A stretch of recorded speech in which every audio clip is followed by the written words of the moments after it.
Halo, assalamualaikum warahmatullahi wabarakatuh, sobatku semuanya. Pada saat ini saya sedang melakukan perjalanan dari Magetan menuju ke Kabupaten Sragen, Jawa Tengah. Nah, jalur yang kami lalui ini adalah jalur yang melalui lereng Gunung Lawu.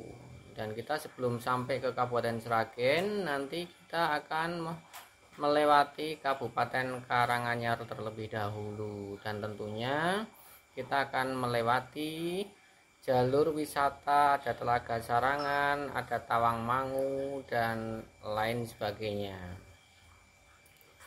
Oke teman-temanku semuanya, hal yang sangat menarik di sini yaitu saya teringat akan cerita Gunung Lawu, karena pada saat ini kami dalam menempuh perjalanan ini yaitu melewati Gunung Lawu. Gunung Lawu terletak di Pulau Jawa, yang tepatnya di perbatasan Provinsi Jawa Tengah dan Jawa Timur.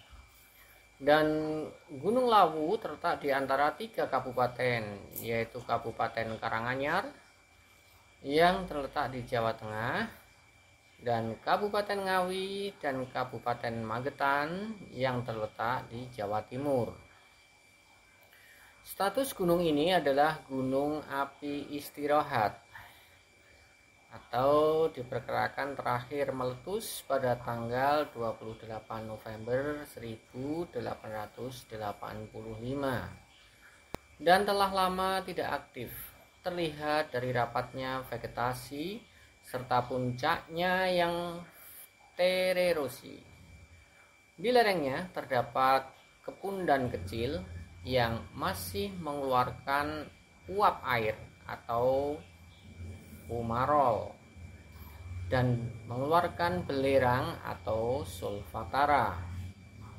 Gunung Lawu mempunyai kawasan hutan Dipterocarp bukit, juga hutan Dipterocarp atas, hutan montan, dan hutan Ericaceous.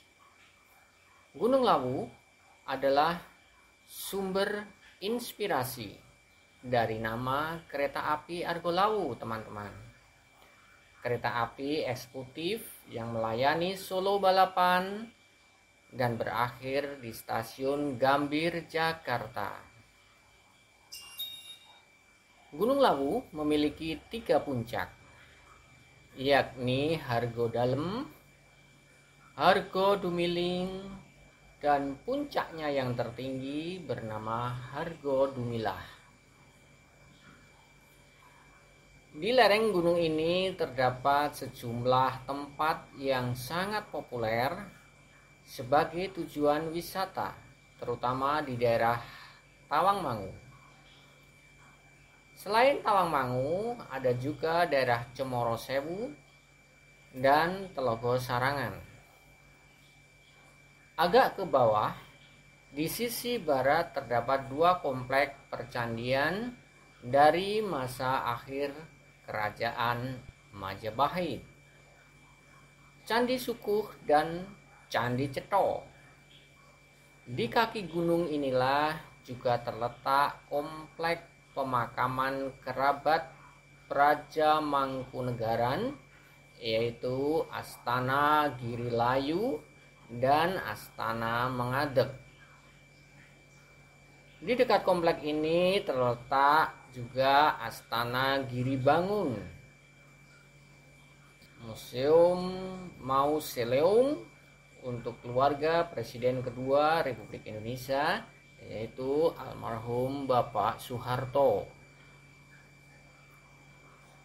Cerita dimulai dari masa akhir Kerajaan Majapahit, yaitu 1400 Masehi, pada masa pemerintahan Sinuwun Bumi Nata Brawijaya ingkang jumeneng kaping 5 utawi pamungkas.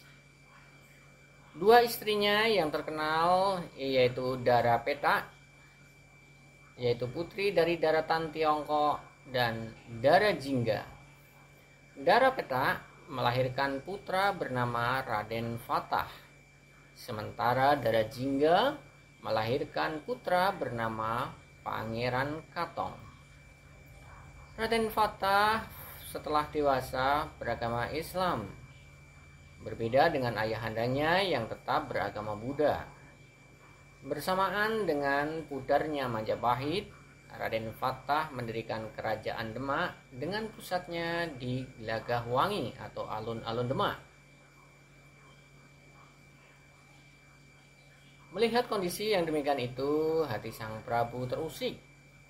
Sebagai raja yang bijak, pada suatu malam dia pun akhirnya bermeditasi, memohon petunjuk kepada Tuhan yang Maha Kuasa.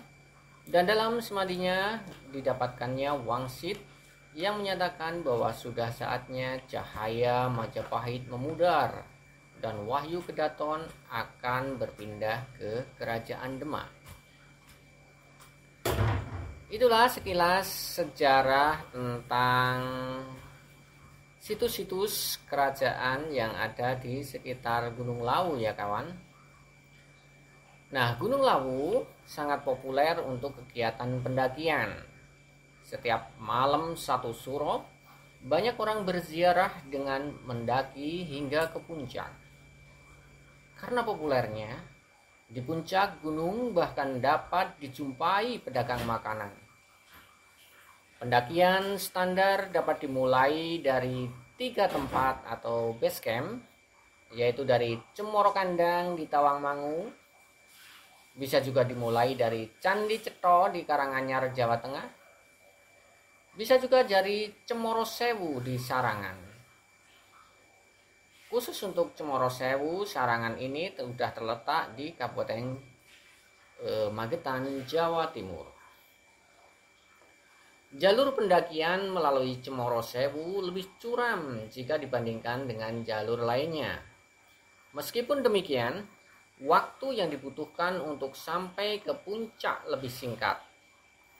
Jalur pendakian ini cukup tertata dengan baik. Jalannya terbuat dari batu-batuan yang sudah ditata. Pada jalur ini pendaki akan melalui 5 pos dan 2 sumber mata air. Pertama, pendaki akan melalui sumber air bernama Sendang Panguripan yang terletak di antara Cemoro Sewu dan pos 1. Pendaki kemudian melanjutkan pendakian hingga melewati pos 2 dan pos 3. Jalur pendakian setelah pos 3 hingga pos 4 sudah berupa tangga yang terbuat dari batu alam. Ketika sampai di pos 4, pendaki akan disuguhi pemandangan yang sangat menakjubkan, yaitu Telaga Sarangan dari kejauhan. Jalur pendakian dari pos 4 menuju pos 5 sudah tidak lagi securam jalur menuju pos-pos sebelumnya. Setelah pos 5, pendaki dapat menemukan sumber air Sendang Derajat. Jalur pendakian melalui Cemoro Sewu tidak direkomendasikan bagi pemula yang ingin mendaki di malam hari. Pendakian melalui Cemoro Kandang akan melewati 5 shelter dengan jalur yang relatif telah tertata dengan baik. Oke teman-teman semua, objek-objek wisata yang ada di sekitar Gunung Lawu antara lain Telaga Sarangan, ada Kawah Telaga Kuning, ada Kawah Telaga Lembung Selayur, ada juga warna wisata sekitar Gunung Lawu, ada juga sekitar Desa Ngancar. Oke teman-temanku semua, cukup sekian dulu perjalanan kita kali ini. Jumpa lagi dengan